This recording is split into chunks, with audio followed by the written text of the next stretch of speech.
എല്ലാവർക്കും നാട്ടിലെ താരങ്ങൾ എന്ന പ്രോഗ്രാമിലേക്ക് സ്വാഗതം.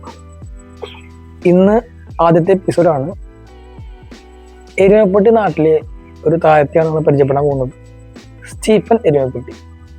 അപ്പൊ നമുക്ക് ആളത്തെ പരിചയപ്പെടല്ലേ? സ്റ്റീഫ, നമസ്കാരം. നമസ്കാരം, എൻ്റെ പേര് സ്റ്റീഫൻ. പിന്നെ നേരത്തെ പറഞ്ഞല്ലോ, എരുമപ്പെട്ടിയാണ് സ്ഥലം.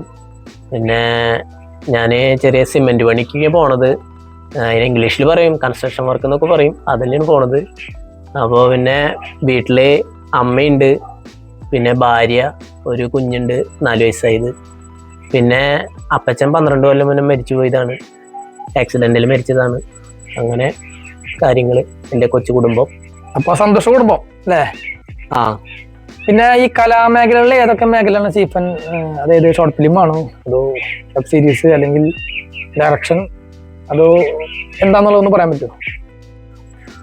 ഈ പറഞ്ഞ മേഖലയിലൊക്കെ ഞാൻ കൈവച്ചിട്ടുണ്ട്, പക്ഷെ ഒന്നും അങ്ങോട്ട് ക്ലിക്ക് ആയിട്ടില്ല എന്ന് മാത്രം. പിന്നെ നാട്ടിലൊക്കെ ഭയങ്കര കളിയാക്കലൊക്കെ ഉണ്ട് ഇതിനെ പറ്റിയിട്ട്, പക്ഷെ അതൊന്നും ഞാൻ മൈൻഡ് ചെയ്യാറില്ല.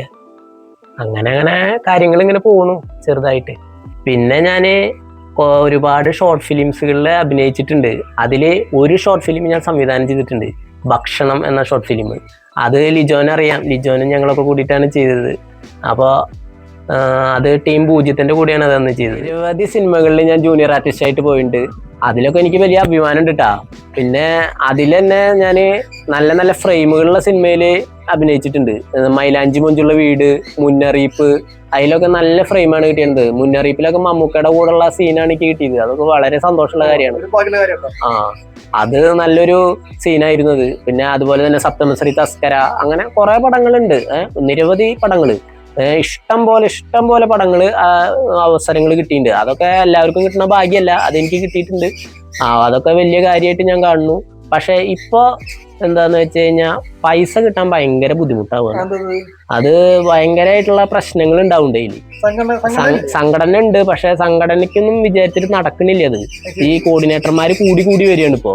സബ് കോർഡിനേറ്റർമാരായിട്ടും ഇങ്ങനെ കയറിയിട്ട് ഇങ്ങനെ പൈസ കുറഞ്ഞു നമുക്ക് കിട്ടിയ ഒരു 400-500 ഒക്കെ ആയിട്ടാണ് മാറുകയാണ്. എത്ര എമൗണ്ട് കിട്ടുന്നുണ്ടാവും?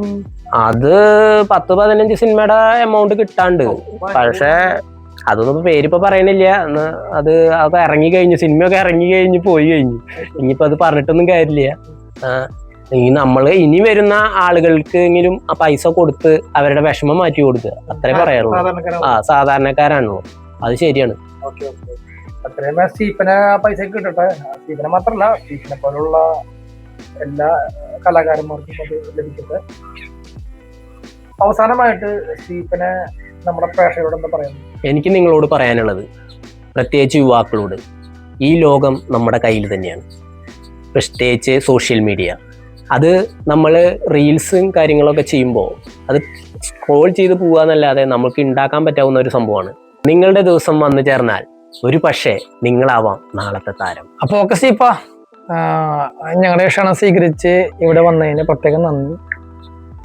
അപ്പൊ നമുക്ക് അടുത്ത ഒരു എപ്പിസോഡുമായിട്ട് വീണ്ടും കാണാം, നാട്ടിലെ വേറൊരു താരവുമായി. Thank you.